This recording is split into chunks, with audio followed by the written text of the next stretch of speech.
Good evening, everybody. We have 4:43. That's what time it is. I'm Nate Eaton, live in Boise. I wanted to give you an update that right now the jury is deliberating in the Lori Vallow Daybell case.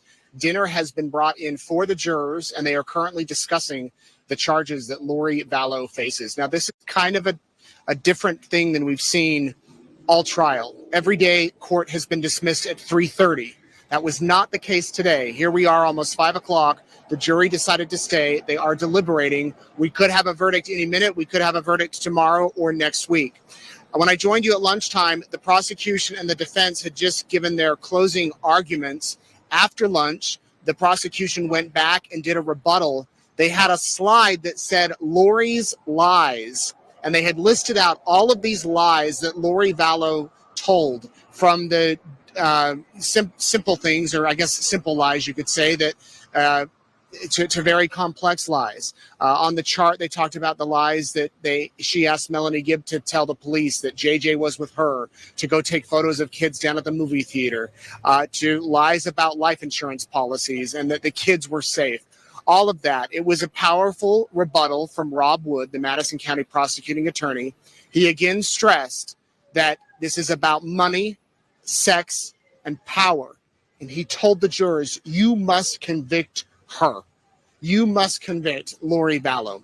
We just got the audio in. Right now, we're in the process of downloading it. We will post it shortly on our YouTube channel. You can go listen to each side's closing arguments, and then we will await for the verdict. Larry and Kay Woodcock are up in the courtroom. Tammy Daybell's Aunt Vicky, they're up in the courtroom. People are kind of coming and going from the courtroom. I just spoke with Lori's attorneys. I spoke with the prosecution. There's not a sense of stress, but there is a sense of anxiousness, I guess you could say. But everybody seems pleased on all sides with how this trial went. Several of the police officers have been coming and going here, hopeful that there might be a verdict tonight. So we will see. I will say that one interesting point we observed is after lunch, Lori Daybell was in there with her attorneys, and she was very upset. She was wiping tears from her eyes. She was expressing her frustration. I believe that it had to do with the fact that her attorney, Jim Archibald, kind of threw Chad Daybell under the bus during his closing argument. He called Chad Daybell's books stupid.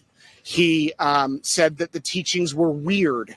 Weirdos is the word he used. I believe he used the word all of this crap. He referred to the religious beliefs among that. And the prosecution made a point to say, anyone can believe what they want. And we're not blaming this on a religion, these crimes. We are saying it is the religion that then caused them to do these acts. And because of that, that's what the jury needs to consider. The jurors were reduced from 18 down to 12. And I can tell you there was one guy who I've watched the entire trial who was eliminated. He was told to go home. And he kind of had a sense of disappointment on his face, like frustration, like, I've been here all this time, and I don't even get to contribute to the deliberations. Another man I was told from a woman who was watching on the other side of the courtroom when they said that he was going home, the lady next to him reached over and grabbed his arm. This jury has become a family over the past 6-7 weeks. They've been together every day hearing horrible, horrible things. And they don't have anybody else in their shoes that can relate to it except them. And that is where we stand tonight. They are together as we speak, deliberating, going through the evidence, going through the witness testimony, listening to the phone calls, reading the emails, the text messages. All of that is being discussed and will be considered. And they were encouraged to do all of that. So I'm going to go back up into the courtroom, and if we have a verdict, we will break in the second it happens. We will bring the verdict to you live as the court is allowing us to live stream it. If we don't get a verdict tonight, I will try to do a courtroom insider at 7:30.